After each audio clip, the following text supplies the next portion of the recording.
All right, welcome back, guys. We're now at Fort Bliss, El Paso Skill Center again. Got the Audi up. Hopefully today our objective is I'm going to knock out the rear sway bar. 034 Motorsport I did the unboxing of earlier. I got motor mounts to do as well, so I'm going to try to knock those out as well, see if they are a pain in the butt or as simple as some of the videos are, and do it the shade tree side. But I balanced those, the rear wheels. I'm getting them redone, weren't balanced, so those got balanced. The gentleman back there, that's my pops. He's visiting. It's my daughter's birthday this week, so he's visiting for the week. He's gonna help me out. So stay tuned, check out the video, and I'll walk you through it. All right, that's the sway bar, right? That's what's coming out. Stock links. Let's see, stock brackets. 034 provides new brackets. I don't remember if they provided links or not, but I bought some adjustable links. I'm just gonna set it up basic, see how it goes, just like anyone else. Check out another video. See how they set up those adjustable links to see which hole on the sway bar as well to put it in, get the best outcome. So we'll move forward with this in just a second. All right, so the old sway bar is out. You notice I've got, those are red, those are the Euro code rear diff inserts.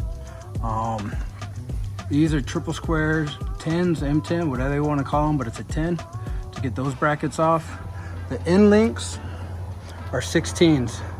So the best way to do it that I notice, take these brackets off first, and then that way it takes the tension off that bolt so it doesn't thread out the aluminum. And then taking those ends off, we tried taking the end links off first to try to get it out, but really what was the easiest is the exhaust hanger. That's a 13, same 13, and it drops the back off down a little bit, gives you more room to pull it out. So we got the old one out, now we're about to place the new one in. I noticed the designs are a little bit different. The stock one is a little bit bent, where the 0334 is straight. I'll put them up side by side, show you. Should be direct bolt in, but check this out. So this is looking at what would be the trunk pointing out the back. See, the stock's got a little curve to it. OEM, our replacement, is just straight on. So shouldn't run into an issue with it, but we'll check it out. So what I just noticed after holding the sway bar up, just go ahead and set these up. I'm gonna tighten them down a little bit and then try to tighten them all the way once I get them up in. But go ahead and set those up first and then put the sway bar up with the brackets to hold it in place, but tighten these down some. That's how I'm gonna play it, because you have a very tight spot up in there to try to get all this stuff done.